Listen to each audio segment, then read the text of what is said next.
No ens anem dels Estats Units perquè el proper Premi Josep Maria Batista Roca Memorial Enric Rica Trullols és per a la senyora Elena Cardús Ribas, a qui demanem, si us plau, que pugi fins aquí.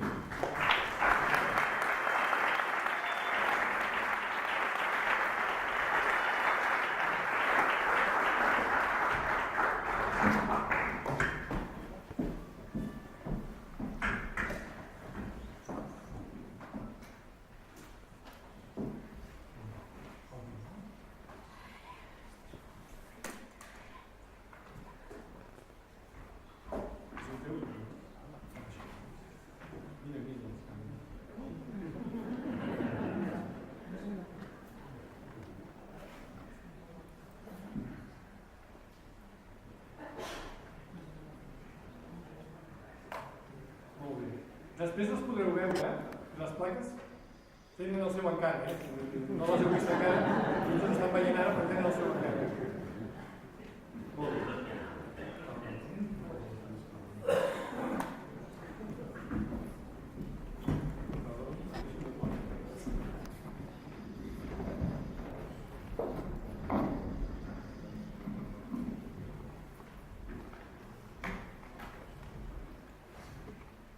I am Catalan. En Pau Casals va presentar així a la recepció de l'ONU el 1971 en recollir la medalla de la Pau.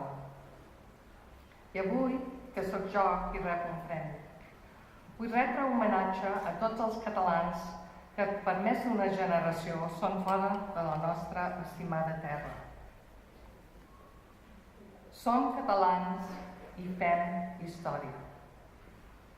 I ara, avui, vull compartir la meva amb vosaltres, amb l'esperança de que tots els qui són a l'exterior facin el mateix, per poder esdevenir la memòria que tot país mereix, de no ser mai oblidat, pels que van marxar, els seus descendents i els que vindran. Pertanyo a una família que du Catalunya a l'ADN. Tinc la sort de provenir d'un missatge excepcional, que ha treballat amb passió per esdevenir una Catalunya independent. Les 3 últimes generacions de la meva família han dedicat somnis i esforços a servir a Catalunya en diferents àmbits. El meu avi matern, el doctor Francesc Ribas Soberano, fill d'una família modesta de Reus, el 1907 es trasllada a Barcelona per estudiar medicina. A París s'especialitza en malalties pulmonars i viatja a Suècia per conèixer el seu sistema de seguretat social. Amic de Lluís Companys, també va ser el seu metge personal. Afiliat a l'Esquerra Republicana, es presenta a les eleccions al Parlament a l'any 1932, sortint elegit diputat. No obstant la seva vida política, no abandona mai la seva activitat com a metge. I el mateix any funda i dirigeix el Sanatori Antituberculosi de Puig de Lena, considerat ja en aquella època com un dels millors i més avançats d'Europa. El 1934, nomenat representant de la Generalitat de Catalunya a la Junta Administrativa de l'Hospital Clínic, va ocupar-se del finançament, així com de la normalització de l'ús del català en les reunions professionals i administratives. El sanatori va ser l'eina de la seva missió, un objectiu frustrat per la guerra i l'exili. Va millorar les condicions sanitàries del seu país, organitzant un sistema d'assistència social de qualitat i equitatiu. El meu avi era progressista, republicà i independentista. Però, per damunt de tot, ell es considerava humanista.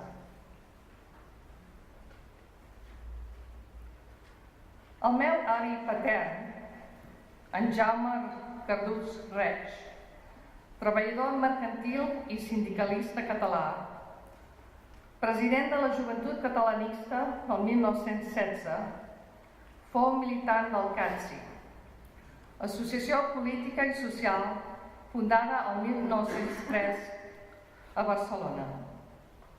Col·laborador de les publicacions La Nació, El Diluvio i Lluita, el 1920 forma un grup de tendència socialista dins del CATSI anomenat Soviet, amb la publicació pròpia. L'agost del 1934 fou elegit president del CATSI i durant els fets del 6 d'octubre va donar suport a la proclamació de la República Catalana de Lluís Companys, raó per la qual fou empresonat.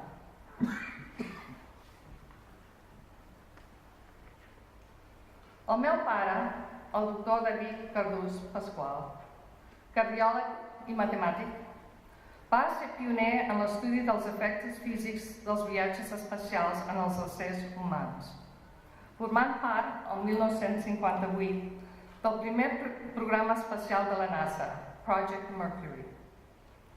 Anys després, dirigiria un projecte de la NASA per desenvolupar una càmera de dormir giratòria que simulava la gravetat, la màquina centrífuga, dissenyada per ell mateix.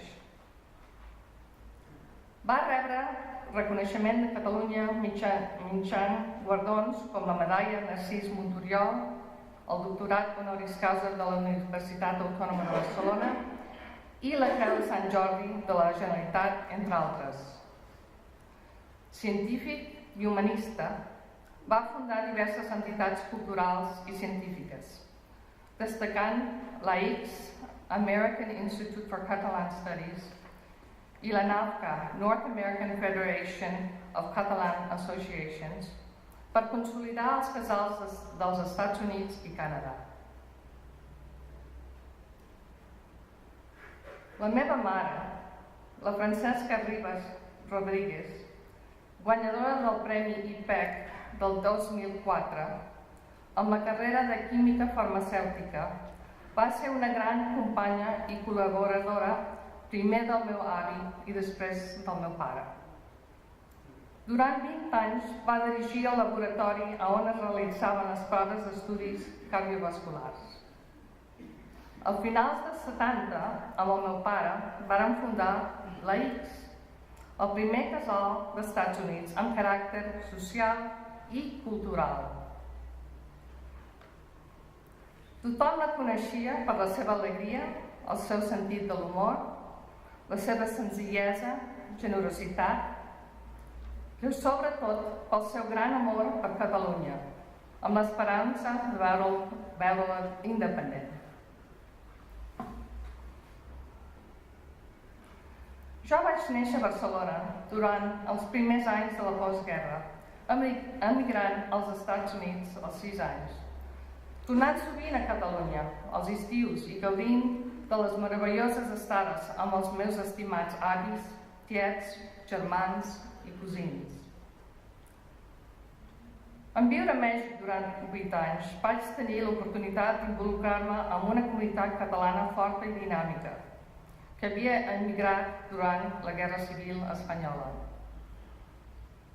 Al tornar a Houston el 1984 per fer una maestria de Relacions Internacionals i Sistemes d'Informació i treballant com a consultora dels principals centres de salut i d'energia, vaig sentir la necessitat, donades les meves profundes arrels catalanes, d'estudiar de forma autodidacta la llengua i la cultura catalana.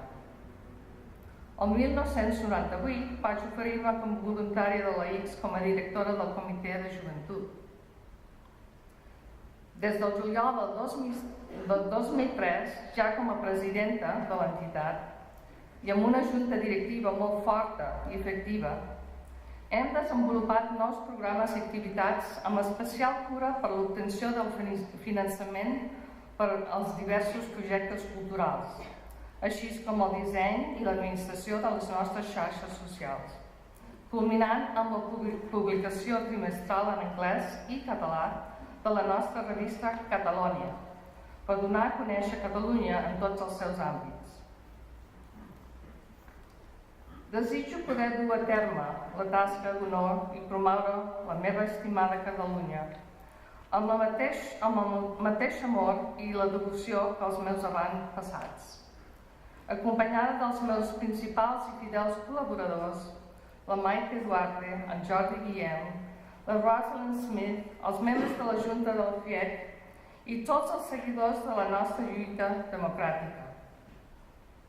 Dono les gràcies al gran organitzador Xavier Tudela i a l'IPEC per al reconeixement de la meva tasca, així com els que m'han ensenyat i m'heu recolzat durant tot el camí. Visca Catalunya! Lliure!